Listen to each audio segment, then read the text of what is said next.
한국에서는 부동산이 국민 자산 관리의 중심입니다. 통계청과 한국은행의 2024년 자료에 따르면 한국 가구 자산의 약 75%가 부동산에 묶여 있습니다. 반면 주식 등의 금융자산은 25%에 불과합니다. 이는 미국의 28.5%이나 일본의 37%과 비교해 매우 높은 수치입니다. 서울의 아파트 한 채가 가정 재산의 대부분을 차지하는 경우가 많습니다. 이는 한국인의 자산 형성이 부동산에 크게 의존하고 있음을 보여줍니다. 이러한 현상에는 여러 이유가 있습니다. 우선 역사적으로 20세기 후반 한국의 경제 성장기 동안 부동산 가격은 꾸준히 상승했습니다.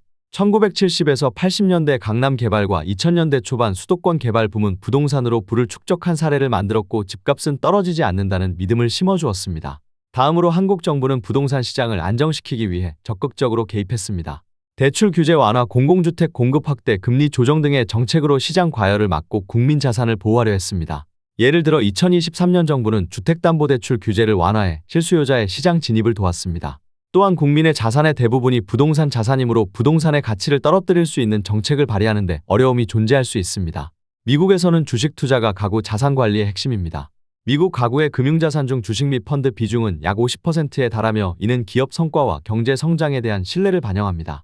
글로벌 기업들이 상장되어 주식시장이 발달해 있으며 개인 투자자들이 이를 통해 경제 성장의 혜택을 직접적으로 누립니다.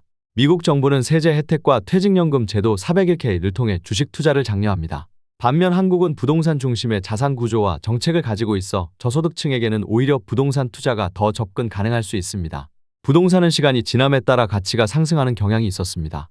이는 특히 한국처럼 경제가 안정적인 국가에서 두드러집니다. 한국의 부동산 시장은 비교적 예측 가능성이 높아 투자자들에게 안정감을 주었습니다. 예를 들어 서울이나 수도권의 아파트 가격은 지난 수십 년간 꾸준히 상승해 왔습니다. 이러한 특성 덕분에 부동산은 장기적인 경제적 안정성을 제공합니다. 또한 부동산은 인플레이션에 대한 해지 수단으로 작용합니다.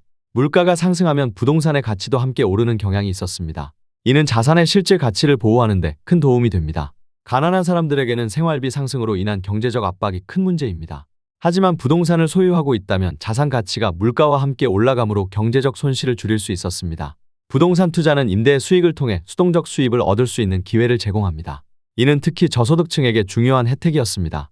예를 들어 작은 아파트나 다세대 주택을 구입해 임대하면 매달 일정한 현금 흐름이 생깁니다. 이 수입은 생활비를 충당하거나 추가적인 투자를 위한 자금을 마련하는 데 사용될 수 있었습니다.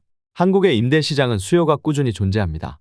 특히 도시에 거주하는 젊은 층이나 소규모 가구가 많아 임대주택에 대한 필요성이 높았습니다. 임대 수익은 시간이 지나면서 임대료 인상과 함께 증가할 가능성도 있습니다. 이는 가난한 사람들에게 장기적으로 안정적인 수입원을 만들어줄 수 있었습니다. 부동산 투자에서는 레버리지를 사용할 수 있습니다. 이는 적은 자본으로도 큰 규모의 투자를 가능하게 해줍니다. 예를 들어 모기지를 이용해 주택을 구입하면 투자자는 자신의 자본금보다 훨씬 큰 금액의 자산을 소유할 수 있었습니다. 한국의 금융기관은 비교적 낮은 금리로 주택담보대출을 제공하므로 이를 활용하면 투자 수익률을 극대화할 수 있습니다. 가난한 사람들에게는 초기 자본이 부족한 경우가 많습니다. 하지만 레버리지를 통해 적은 돈으로도 부동산 시장에 진입할 수 있었습니다. 이는 경제적 기회를 확대하는 중요한 도구로 작용합니다. 한국에서는 부동산이 국민 자산의 대부분을 차지합니다. 이에 정부는 부동산을 보호하고 관리하는 데 힘쓰고 있습니다. 이는 부동산을 여전히 매력적인 투자처로 만듭니다. 그러나 과도한 의존은 위험을 키웁니다.